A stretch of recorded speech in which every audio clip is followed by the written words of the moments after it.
आज हम पढ़ते हैं भारत का प्राचीन इतिहास के बारे में। तो भारत का प्राचीन इतिहास 4 स्रोतों से प्राप्त होती है। जो इसकी जानकारी है तो 4 स्रोतों से प्राप्त होती है। 4 स्रोतों से प्राप्त होती है। पहला है धर्म ग्रंथ, दूसरा ऐतिहासिक ग्रंथ, तीसरा विदेशियों का विवरण और चौथा है पुरातत्व संबंधी साक्ष्य। इसके बाद है पहला है आपका धर्म ग्रंथ के बारे में हम पढ़ते हैं। तो पहला धर्म ग्रंथ हमारा कौन सा है? वेद। वेदों के संकलनकर्ता कृष्णद्वैपायन वेद व्यास जी हैं और वसुधैव कुटुंबकम का उपदेश देता है। जो वेद है हमारा तो वसुधैव कुटुंबकम का उपदेश देता है। अब आइए वेद, जो वेद हमारे होते हैं तो 4 प्रकार के होते हैं। कितने प्रकार के होते हैं? 4 प्रकार के वेद होते हैं। तो वेद कितने प्रकार के होते हैं? 4 प्रकार के होते हैं। पहला है ऋग्वेद, दूसरा है यजुर्वेद, तीसरा सामवेद और चौथा अथर्ववेद। अगर पूछा जाए सबसे प्राचीन वेद कौन सा है तो ऋग्वेद है और सबसे बाद का वेद कौन सा है तो आपका अथर्ववेद है, सबसे बाद का वेद। इसके बाद हम सबसे पहले पढ़ते हैं ऋग्वेद के बारे में। तो ऋग्वेद त्रचाओं के क्रमबद्ध ज्ञान के संग्रह को ऋग्वेद कहते हैं। यानी जो त्रचाओं के क्रमबद्ध ज्ञान का संग्रह है उसको कौन सा वेद कहते हैं तो ऋग्वेद कहते हैं। इसके बाद ऋग्वेद में जो ऋग्वेद के 10वें मंडल में है तो 1028 सूक्त एवं 10,462 त्रचाएँ हैं। इसके बाद वेद के त्रचाओं को, जो वेद के त्रचाओं को पढ़ने वाले ऋषि थे उनको होत्र कहा जाता था। क्या कहा जाता था? होत्र कहते थे, यानी होत्र कहते थे उन्हें। इसके बाद है हमारा विश्वामित्र। तो जो विश्वामित्र द्वारा रचित ऋग्वेद के तीसरे मंडल में, जो विश्वामित्र द्वारा रचित ऋग्वेद के तीसरे मंडल में, ऋग्वेद के तीसरे मंडल में सूर्य देवता सावित्री को समर्पित गायत्री मंत्र का उल्लेख किया गया है। इसके बाद है नवां मंडल। तो जो इसके ऋग्वेद के 9वें मंडल में देवता सोम का उल्लेख किया गया है। ऋग्वेद के 9वें मंडल में देवता सोम का उल्लेख किया गया है। इसके बाद हम पढ़ते हैं 8वें मंडल में। ऋग्वेद के 8वें मंडल में क्या है तो ऋग्वेद के 8वें मंडल की त्रचाओं को खिल कहते हैं। जो ऋग्वेद के 8वें मंडल में जो त्रचाएं हैं उनको क्या कहते हैं तो ध्यान देना, खिल कहते हैं। क्वेश्चन आ जाता है ऋग्वेद के 8वें मंडल की त्रचाओं को क्या कहते हैं तो ध्यान दीजिएगा, खिल कहते हैं। इसके बाद है हमारा आगे 10वें मंडल। तो 10वें मंडल में चतुर्वर्ण समाज की कल्पना के स्रोत पुरुष सूक्त में, यानी पुरुष सूक्त में हैं। तो जो 10वें मंडल में चतुर्वर्ण समाज की कल्पना के स्रोत पुरुष सूक्त में हैं। इसके बाद है ऋग्वेद में इंद्र के लिए 250, ऋग्वेद में इंद्र के लिए 250 तथा अग्नि के लिए 200 त्रचाओं की रचना की गई है। तो ऋग्वेद में कभी कभी पूछ लेता है पेपर में कि ऋग्वेद में इंद्र के लिए कितनी त्रचाओं तो 250 तथा अग्नि के लिए 200 त्रचाओं की रचना की गई है।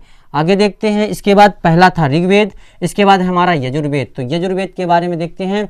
तो जो यजुर्वेद के पेपर में पूछता है यजुर्वेद के पढ़ने वाले, यजुर्वेद को पाठकर्ता को क्या कहते हैं तो क्वेश्चन है जब आ जाता है इस तरह तो ये यजुर्वेद के इसके पाठकर्ता को क्या कहते हैं? अर्धायु कहते हैं। यानी यजुर्वेद के पाठकर्ता को अर्धायु कहा जाता है।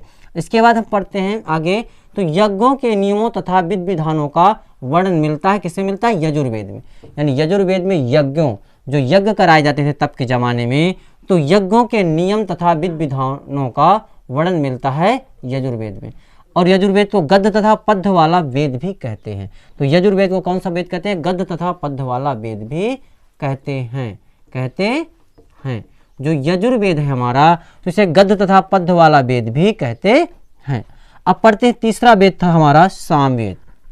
तो हम सामवेद के बारे में जानकारी लेते हैं। तो इससे 2 ही चीज़ें ज़्यादा करके पेपर में पूछी जाती हैं तो उनको मैंने यहाँ पर कवर करके रखा है। तो देखिए साम का वेद। तो सामवेद में ध्यान देना है। तो जो तीसरा हमारा वेद है सामवेद, इसमें सामवेद है, सामवेद नहीं सामवेद।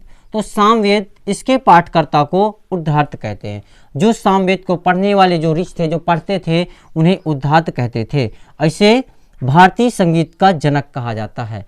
सामवेद को क्या कहा जाता है? भारतीय संगीत का जनक कहा जाता है। पेपर में ऐसे क्वेश्चन आता है कि भारतीय संगीत का जनक किस वेद को कहते हैं तो सामवेद को कहते हैं। आते हैं इसके बाद देखते हैं हम चौथा अथर्ववेद। तो अथर्ववेद, जो अथर्ववेद किसके द्वारा लिखा गया तो अथर्वा ऋषि द्वारा लिखा गया है। कौन सा वेद? अथर्ववेद, अथर्वा ऋषि द्वारा लिखा गया है। इसमें 731 मंत्र, जो अथर्ववेद है हमारा तो 731 मंत्र तथा लगभग 6000 पद हैं। ये ध्यान देना, कभी कभी पूछ लेता है क्वेश्चन कि अथर्ववेद किसके द्वारा रचित है तो अथर्वा ऋषि द्वारा लिखा गया यानी रचित है। इसके बाद इसमें 731 मंत्र तथा लगभग 6000 पद हैं। जो आपका अथर्ववेद है तो इसमें 731 मंत्र तथा लगभग 6000 पद हैं। अब आगे देखते हैं यह वेद कन्याओं के जन्म की निंदा करता है। जो अथर्ववेद है हमारा, तो जो कन्या होती है, कन्या की जन्म जब होता था तो इसके जन्म की निंदा करता था। कौन? अथर्ववेद। इस वेद में मनुष्य, जो ये वेद था अथर्ववेद, तो इसमें मनुष्य के विचारों तथा अंधविश्वासों का वर्णन मिलता है। तो जो हमारा अथर्ववेद था तो इसमें ज़्यादा करके मनुष्य के विचारों तथा अंधविश्वासों का वर्णन क्यों मिलता है? क्योंकि इसमें लोग जादू टोना को ज़्यादा विश्वास करते थे। तो इस कारण से इस वेद में मनुष्य के विचारों तथा अंधविश्वासों का वर्णन मिलता है। अब कहीं कहीं पूछ लेता है जादू टोना वाला वेद कौन सा है? तो ध्यान देना, इस वेद को जादू टोना वाला वेद कहते हैं। यानी जादू टोना वाला वेद किसको कहते हैं? अथर्ववेद को कहते हैं। इसके बाद आगे है, इसमें सभा एवं समिति, जो अथर्ववेद में है तो सभा एवं समिति को प्रजापति की दो पुत्रियां, इसमें सभा एवं समिति को प्रजापति की दो पुत्रियां कहा जा गया है। यानी अथर्ववेद को क्या कहते हैं? अथर्ववेद में सभा एवं समिति को प्रजापति की दो पुत्रियां कहते हैं। हमने पहले ही बताया था कि सबसे प्राचीन का वेद ऋग्वेद है। कई बार क्वेश्चन पेपर में आया है कि सबसे प्राचीन वेद कौन सा है, तो ध्यान देना, सबसे प्राचीन वेद है जो हमारा ऋग्वेद तथा अंतिम वेद कौन सा है? अथर्ववेद। अधिकतर क्वेश्चन में आते रहते हैं, तो आप इसको मैंने कवर करके रखा है जो मैटर है इसमें वेदों से। अब वेदों से ज़्यादा करके पूछा जाता है तो इसी से अंतर्गत पूछा जाता है, इससे आगे बहुत कम पूछा जाता है।